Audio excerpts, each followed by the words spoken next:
வணக்க மக்களே, சற்றுமுன் வெளியான செய்தி ஒன்று வெளியாகியுள்ளது. 1000 விளக்கு சட்டப்பேரவை தொகுதி மீண்டும் குஷ்புவை களமிருக்கும் பாஜகவா?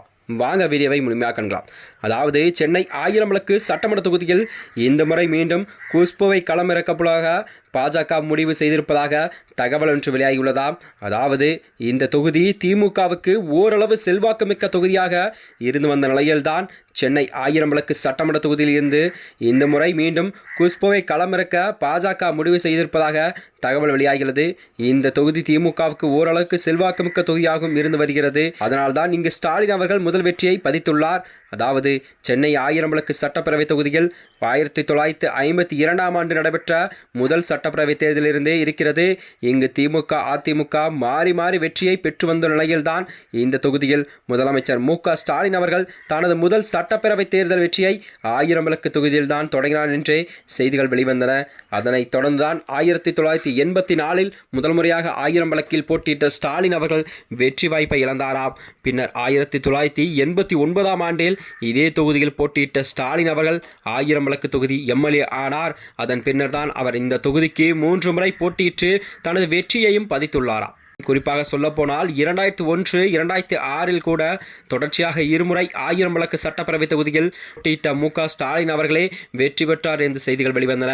இதில் தான் 2006இல் துணை முதலமைச்சர் பதவியும் அவருக்கு வகித்து வந்தார் என்றே செய்திகள் வந்தன. மறுபுறமோ அதிமுகவை எடுத்துக்கொண்டால் 1000 விளக்கில் முன்னாள் அமைச்சர் வளர்மதி செல்வாக்குமிக்க தலைவராக வலம் வந்தவர். அவர் 2011இல் வெற்றி பெற்ற போனது கூட அன்றைய அமைச்சரவையில் இடம்பெற்றார். அதன் பின்னர் தான் அவர் கட்சி பணியிலிருந்து பெரிய அளவில் சோபிக்கவில்லை என்றே கூறலாமா. கடந்த முறை 1000 விளக்கு தொகுதியில் அதிமுக கூட்டணியில் பாஜகவுக்கு ஒதுக்கீடு செய்யப்பட்டதாம். பாஜக சார்பில் குஷ்பு அவர்கள் களமிறக்க உள்ளதாக தமிழக அரசியலில் பெரும் பரபரப்பையும் ஏற்படுத்தி வருகிறது. அது மட்டுமின்றி குஷ்பு அவர்கள் போட்டியிட்டு ஏறத்தாழ 40,000 வாக்குகள் பெற்றார். குஷ்பு மாநில துணைத் தலைவராகவும் பதவி வைத்து வந்தார். அதனைத் தொடர்ந்து சென்னை பொறுத்தமட்டில் பாஜக வேட்பாளர் 40,000 வாக்குகள் பெற்று சாதாரண அம்சமாகத்தான் பார்க்கப்படுகிறது. மேலும் குஷ்பு கடந்த முறை பாஜகவில் சேர்ந்து கையோடு அவருக்கு சீட்டும் கொடுத்தால் 1000 விளக்கு தொகுதியில் கூட ஒரு சில பாஜக அவர் மீது அதில் இருந்ததாக தகவல் வெளியாகிறது. அதன் பின்னர் தான் தொடர்ச்சியாக கட்சியில் 5 ஆண்டு காலமாக பயணித்த குஷ்பு அவர்கள் பாஜகவின் மேலிடத்தில் நன்மதிப்பையும் பெற்று செல்வாக்குமிக்க நபராக வலம் வருகிறார். இதன் காரணமாகத்தான் அண்மையில் அவருக்கு மாநில துணைத் தலைவர் பொறுப்பும் வழங்கப்பட்டது என்று பாஜக தரப்பிலிருந்து செய்திகள் வெளிவந்தன. இந்த சூழலில்தான் குஷ்பு மீண்டும் 1000 விளக்கு தொகுதியில் நிறுத்த பாஜகவின் மேலிடமானது முடிவு செய்திருப்பதாக தகவல் வெளியாகிறது.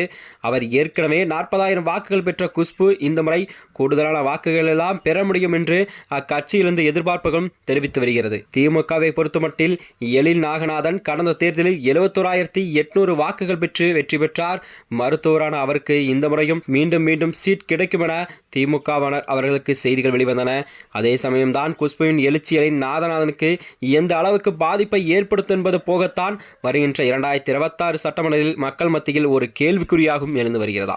இந்த முறை மக்கள் நீதி மய்ய கட்சியிலிருந்து திமுக கூட்டணியில் அங்கம் வகிப்பதால் அக்கட்சியில் பிளவாக இருந்தாலும் கூட பாஜகவின் எழுச்சியை எழிலன் நாதனானின் எளிதில் புறக்கணித்தள்ளிவிட முடியாது என அரசியல் விமர்சகர்கள் எல்லாம் கருத்துக்களும் தெரிவித்து வருகிறார்கள். மேலும் இதுபோன்ற வீடியோக்களை தெரிந்து கொள்ள நமது சேனலை மறக்காமல் சப்ஸ்கிரைப் செய்து கொள்வோம்.